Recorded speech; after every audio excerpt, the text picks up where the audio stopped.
నాకంటే ముందు అనిల్ గారిని మాట్లాడాలి. ఆయన చాలా నేను మాట్లాడతాను తర్వాత. కాకపోతే ఒక 3-4 సార్లు నేను లొకేషన్లోకి వెళ్ళి కలిసి వచ్చాను అనిల్ గారిని. చాలా చాలా బిజీగా ఉన్నారు. చిరంజీవి గారితో షూటింగ్ జరుగుతుంది, అదే సినిమాలో వెంకటేష్ గారు కూడా ఉన్నారు. సో ఇద్దరు సూపర్ స్టార్లను పెట్టుకొని ఆయన చాలా బిజీ స్కెడ్యూల్లో ఉన్నా కూడా నేను ఇలా ఉంది మనకు ప్రీ రిలీజ్ లాగా మనం ఒకటి అనుకుంటున్నాం చిరంజీవి గురించి అనగానే ఆయన టైం స్పెండ్ చేసి గెస్ట్ లాగా కాకుండా ఫ్రెండ్ లాగా మాట్లాడు. లేదంటే పాత పరిచయం అయినా ఫ్రెండ్స్ అయినా కూడా ఆయన చూశాను నేను 2-3 సార్లు, ఈ 2-3 రోజుల నుంచి కంటిన్యూగా చూస్తున్నాను. ఆయన ఎంత హెక్టిక్ స్కెడ్యూల్లో ఉన్నా కూడా నేను పిలవగానే వచ్చినందుకు thank you so much Anil గారు. మీరు మాట్లాడి నువ్వు మనస్ఫూర్తిగా మాట్లాడు నా ముందు, ఆ తర్వాత నేను మాట్లాడతాను. సరే. సో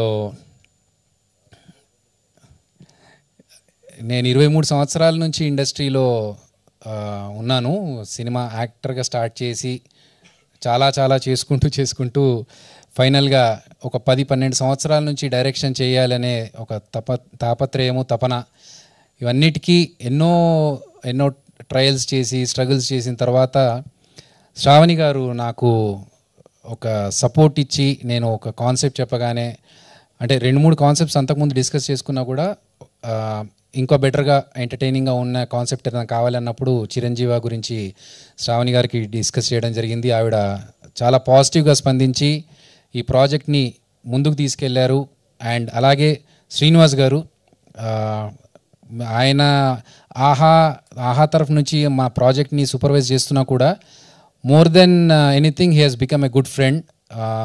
సినిమాలో సీన్స్ గురించి కానీ లేకపోతే షార్ట్స్ గురించి కానీ చాలా డిస్కషన్స్ చేసుకున్నాము. ఈవెన్ ఇప్పుడు పోస్ట్ ప్రొడక్షన్లో కూడా చాలా హెల్ప్ చేస్తూ ఆయన అన్ని సజెషన్స్కి పక్కనే ఉండి చాలా హెల్ప్ చేశారు శ్రీనివాస్ గారు. So thank you so much Shravani గారు అండ్ శ్రీనివాస్ గారు. అండ్ అలాగే రవికాంత్ గారు, ఆహా టీం అందరికీ, రాజేష్ గారు, మీనా గారు, మారుతి గారు, మేఘనా గారు, ఎవ్రీవన్ ఎవరైతే ఈ ప్రాజెక్ట్తో అసోసియేటెడ్ అయ్యి సపోర్ట్ చేస్తున్నారు అందరికీ కూడా మనస్ఫూర్తిగా థ్యాంక్స్ చెప్పుకుంటున్నాను. అలాగే సుహాసిని గారు అండ్ రాహుల్ గారు, స్ట్రీమ్ లైన్ ప్రొడక్షన్స్.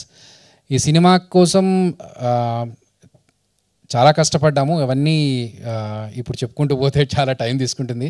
కాకపోతే ఒకటే, నేను ఆనెస్ట్గా చాలా నిజాయితీగా కష్టపడి ఒక డైరెక్టర్గా ప్రూవ్ చేసుకోవడానికి నేను ఈ సినిమా చేశాను. అండ్ ఒక కాన్సెప్ట్ కొత్తగా ప్రజెంట్ చేయాలనే ఉద్దేశంతోనే ఈ ఏజ్ మీటర్ కనిపించేది అనేది హీరోకి ఒక పవర్ లాగా పెట్టాము. సో ఈ ప్రయత్నం మీ అందరికీ నచ్చుతుందని మనస్ఫూర్తిగా ఆశిస్తున్నాను. అండ్ కొత్త కాన్సెప్ట్ వచ్చినప్పుడు ఆడియన్స్ ఎలాగో సపోర్ట్ చేస్తున్నారో నా ఈ కొత్త కాన్సెప్ట్ని కూడా మీరు సపోర్ట్ చేయండి. అండ్ నేను ఎలా కష్టపడ్డాను, నేను ఎలా సినిమా చేశాను అని చూడడానికైనా సరే మీరు ఈ సినిమా చూడండి. మీకు నచ్చితే ఇంకో నలుగురికి చెప్పండి. అండ్ ఇన్ని రోజులు జబర్దస్త్లో స్కిట్స్ ద్వారా మిమ్మల్ని ఎంటర్టైన్ చేశాను, ఈ సినిమా ద్వారా కూడా మిమ్మల్ని ఎంటర్టైన్ చేస్తానని మనస్ఫూర్తిగా ఆశిస్తూ thank you so much. Anil గారిని మాట్లాడాల్సిందిగా కోరుతున్నాను.